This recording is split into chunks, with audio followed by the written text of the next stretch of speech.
All right, welcome to The Explainer. Today, we're jumping into one of the biggest debates in science, Newton versus Einstein. Now, this isn't about who is smarter, because that's impossible to answer. The real question is this: whose work had the bigger impact? Who really, truly changed the world more? Let's get into it. So in one corner, we've got the legend himself, Isaac Newton. This is the guy who famously saw an apple fall and realized, wait a second, the force pulling this apple down might be the exact same force keeping the moon circling the Earth.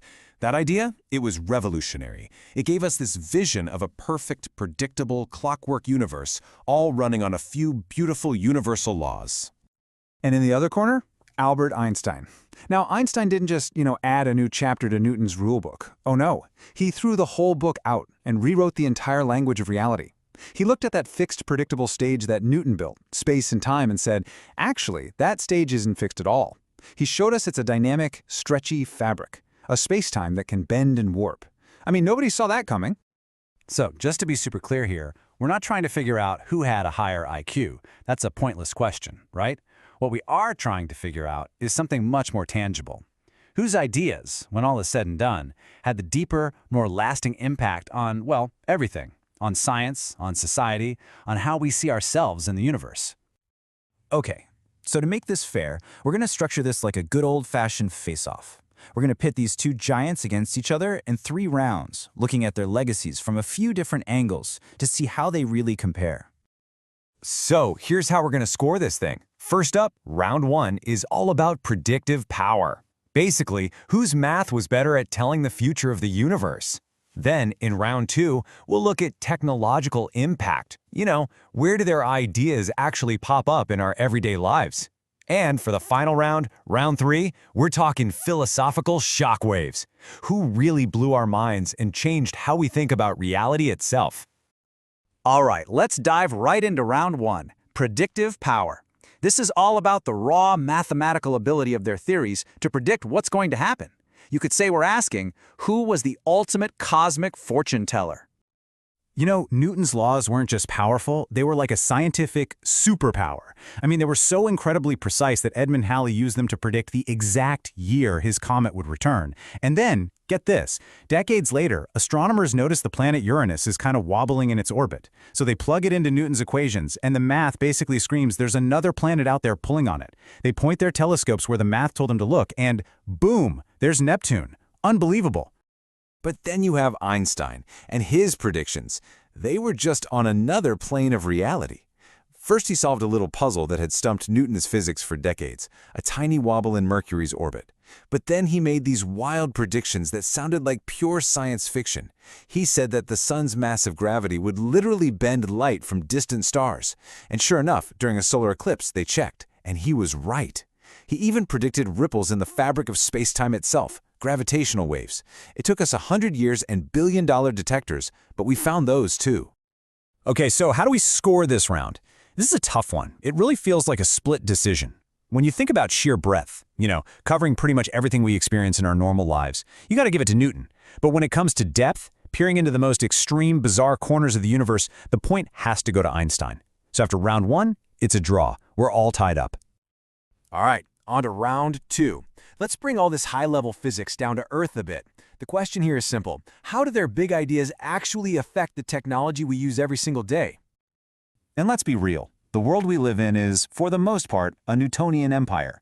I mean, every single bridge you drive over, every skyscraper you see, the engine in your car, all of that is built on the foundation of his mechanics. Even putting satellites up in the space, that starts with Newton's math. It is, without a doubt, the basic operating system for all of engineering. But, and this is a huge but, so much of our most advanced technology runs on Einstein. Take the GPS in your phone. You use it every day, right? Well, it only works because the satellites orbiting Earth are constantly correcting for Einstein's theories of relativity. Time literally ticks a tiny bit faster for them up there. If we didn't account for that, your GPS would be off by miles within a day. And that's not even mentioning lasers, solar panels, or, nuclear energy, which all have roots in his work. So this round is another really tough call. isn't it?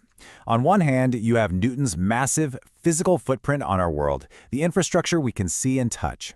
On the other, you have Einstein's impact on the invisible, high-precision technology that makes modern life possible. I think we have to call this one a draw too. It's just too close to call. So heading into the final round, the score is still even. Okay, this is it. The final round. We're moving beyond tech and engineering and into the deep stuff, the philosophical shockwaves. The question is, whose ideas delivered the bigger jolt to our very understanding of what reality is? You see, Newton didn't just give us a bunch of laws. He gave us the playbook for modern science itself. This whole method of, okay, describe a system with math and then use that math to make a prediction you can actually go out and test, that's Newton. And it led to this incredibly powerful idea of a deterministic, clockwork cosmos, a universe where if you could just know where everything was and how it was moving, you could predict the entire future with perfect accuracy. A giant cosmic machine. And then Einstein came along and just smashed that clockwork machine to pieces. He kicked off a complete paradigm shift. He showed us that the very stage the universe plays out on, space-time, wasn't this fixed absolute thing. It was alive, dynamic, it could be warped and curved. He proved that time isn't universal. Think about that for a second. The now you're experiencing is not the same now for someone moving at a different speed. And of course, he revealed that mass and energy are just two different faces of the same fundamental thing. Okay, for this round, I think we have a clear winner. If we're judging on pure, mind-bending, everything you thought you knew is wrong, shock value, Einstein takes it, hands down. Newton gave us the method to draw the map, but Einstein came along and told us the very paper the map was drawn on was warped.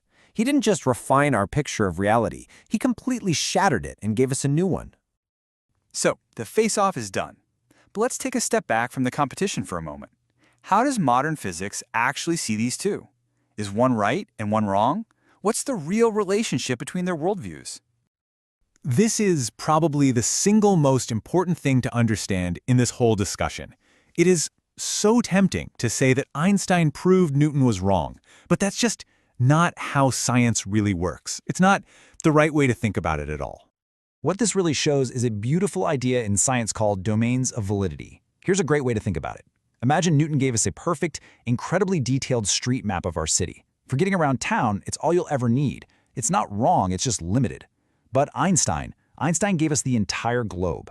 Newton's laws are an almost perfect approximation for the world we live in, the world of relatively slow speeds and weak gravity. His brilliant map is just neatly nested inside Einstein's much bigger, more general one.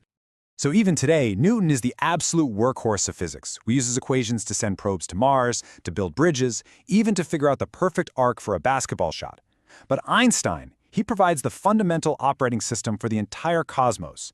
His physics is what we use to understand everything from the Big Bang to what happens inside a black hole.